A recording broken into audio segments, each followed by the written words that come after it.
Mbadde nkyalaba ensonga z'ennansana ne ndaba ensonga ezikyetaaga okuddamu okulungamizibwa abasawo mu nnyambala ya masiki. Abasinga mwambala mimwa temwambala nnyindo. Masiki erina okuba ng'ebissa omumwa ng'ebisse n'ennyindo. Abalala bw'otuuka okwogera ng'ogissa kalevu, bw'ogijja kalevu n'ogizza ku nnyindo ne ku mmwa, kyangu nnyo okwesiga obulwadde oba nga atayambalidde ddala. Abakulu ndowooza bajja kwongera okkirungamya kubanga abasinga wakyaliwo okusoomozebwa kw'amaanyi. Kakati wabaddewo AKASATTIRO masajja mu Makindye Ssaabagabo waliwo omusajja abadde agambibwa nti yafudde enjala olwa COVID-19 okubanga amaze ennaku nga 7 nga talya kantu. Baali batandise n'okuyisa ebirango ku bizindala eby'omu kitundu ekyo nga batumiza n'emmotoka ya poliisi gy'eno n'omulambo kyokka bamwekangidde ku mulyango nga yeewalulanga musota ku lubuto naye nga yina atandise okuba nga avaamu ekivundu kubanga amaze ennaku nnyingi nga talina kaalya.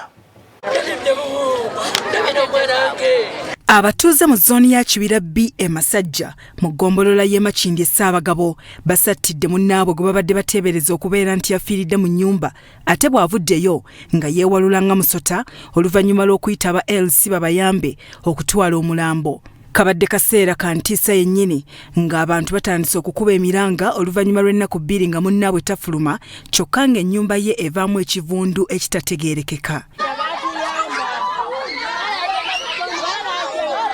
Ekyasinze okutiisa abatuuze kwe kulingiza mu ddirisa lya munnaabwe nga yavudde ku kitanda n'agwa wansi era wano buli omu wakikakasiriza nti yafudde dda ekibawaliriza okuyita aba LC bakubire poliisi essimu banone omulambo. Aba LC basitukiddemu n'ebyuma ebimenya awamu n'okusala kufulu era olwabadde okutuuka ne batanula okukonkona nga mpaawa ggulawo. Bano baba batandika okumenya eyabadde agambibwa nti afudde n'avaayo era akaseera katono nnyo yatendewaliddwa n'agwa wansi.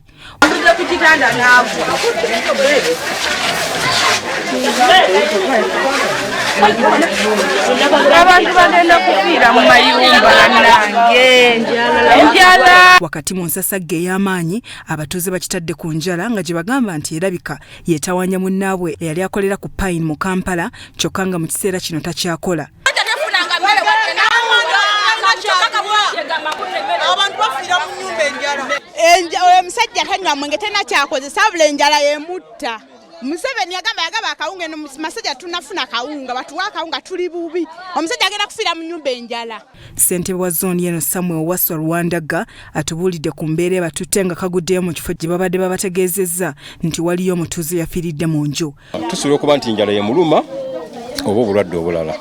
Omutwale mulebe bakebere naye nga amazima ku nsonga y'emmere tulifunanga mmere.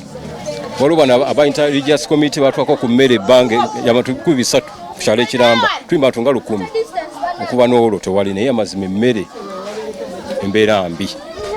Ate n'omwami ono otuguddeyo ku nnyumba ennyumba ewunya bubi nnyo agassa enjala sina kino obulwadde.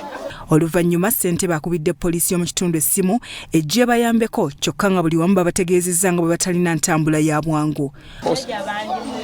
Posi tewali minis ndala okujjako patro. Obimanyi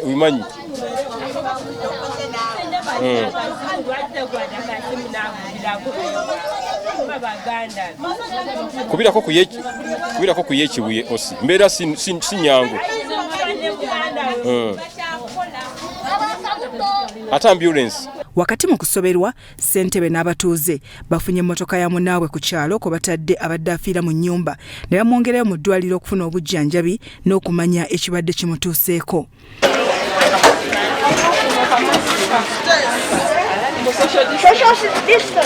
Bya Robert Mutebi ne Dennis Kasirye, Salt TV, Omunyi.